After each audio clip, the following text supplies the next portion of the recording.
So the pandemic apocalypse continues. We've got some people quarantined. We've got some cities making you shelter at home. We've got some places where just everything around you is closed. It varies from place to place, but one thing that is undeniable is that life is not normal right now. And while everything hasn't gone full apocalypse yet, we're still prepared for it. So here's some more potential loadouts for the Corona apocalypse. So the first loadout we're going to go down is a loadout that many of you have probably found yourself in, even though you really didn't want to be there, and that is the I forgot to buy ammo loadout. That's right. When things started going crazy, there was a rush for guns. There was a rush for ammo. The stores have all sold out. There's no ammo to be found. All you have is what you had on you, and you'd been delaying getting any more. So the ammo that you have, 120 birdshot, 40 buckshot, and 6 slugs for your shotgun, 20 rounds of 6.5 Creedmoor for your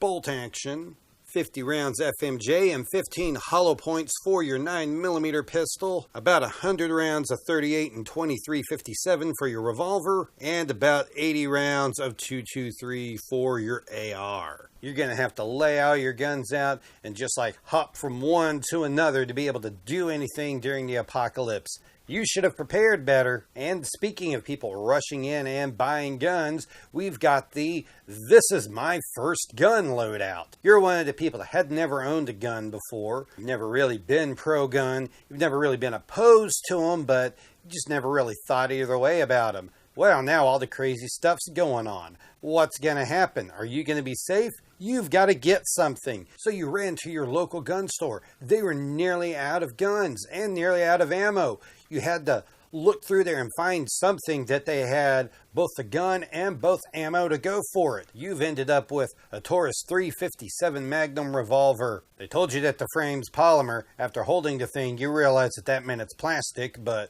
I guess if they're making them out of it, that's all right. And somehow you ended up with a box of 38 special ammunition, which you're told will work in the 357 Magnum. You don't know anything about that, so you sure hope that the guy behind the counter was being honest with you. And you've never had a chance to go out to a range and shoot it. You haven't done anything with this except handle it.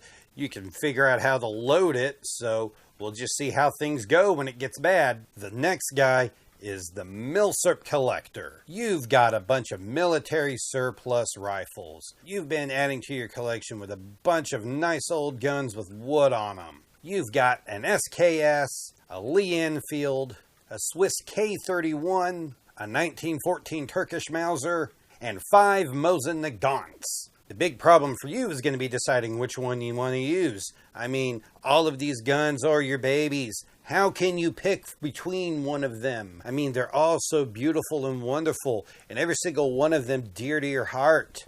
You can't choose between them. You don't know which one to pick. You like Westerns.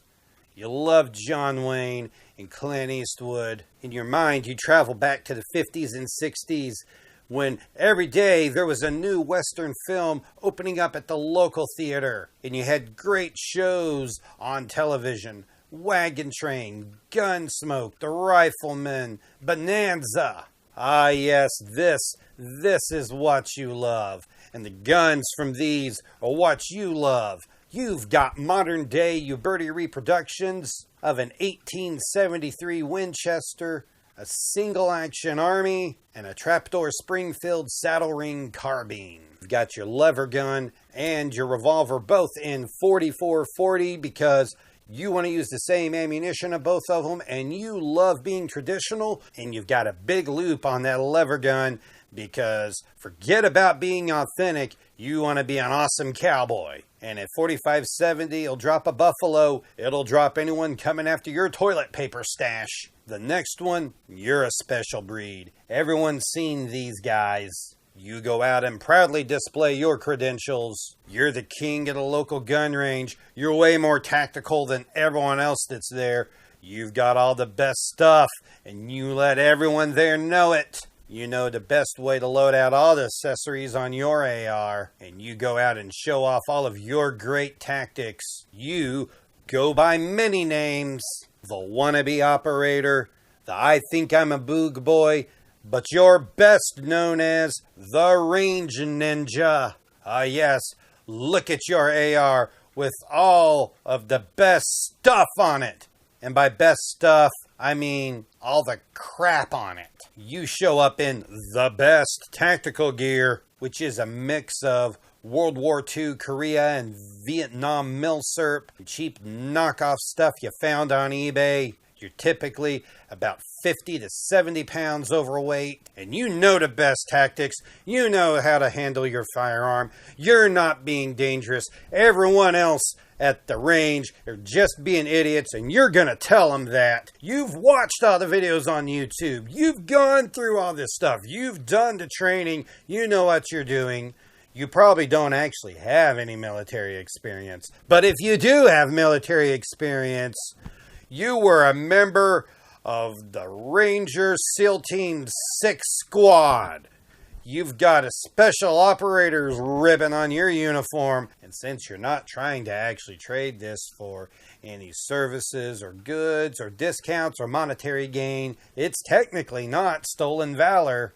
There's the My Buddy Has a Gun loadout. You don't have a gun, but that's okay. Your buddy does. So, you load up with all of the goods that you need in your house. Toilet paper, soup, canned veggies, microwave popcorn, frozen pizzas, everything you can think of. You stock it all up there. You're fine to tell people that you got food because your buddy's going to protect you. You're in good shape. What do you have? Nothing. You have nothing. Because your buddy with the gun, when things got desperate, came and took all of it from you. I mean, you didn't have a gun to protect any of your stuff. You really should have thought this out better. And our last loadout is someone who's been preparing for this for a long time. You have one gun, and you've been prepping forever for that. You've been training with that one gun. You've got that one gun loaded out exactly like you need it to be. You've got just a perfect AR with all the right components on it. And you've hoarded up 60,000 rounds of ammunition. You're ready for the proverbial crap to hit the proverbial fan. This is your time to shine. You are the one gun prepper. And that's my second list of loadouts for the pandemic apocalypse, which we are living in the midst of and we know is only going to get worse. If you found this video interesting, be sure to give it a thumbs up and a like. You can also comment down in the comment section and let me know anything you think about this or any loadouts you thought that I missed. You can also subscribe to my channel and click the little bell for notifications to make sure that you know about all the videos that I post so you don't miss anything. I'm Jeremy with Poindexter G, and we'll see you next time.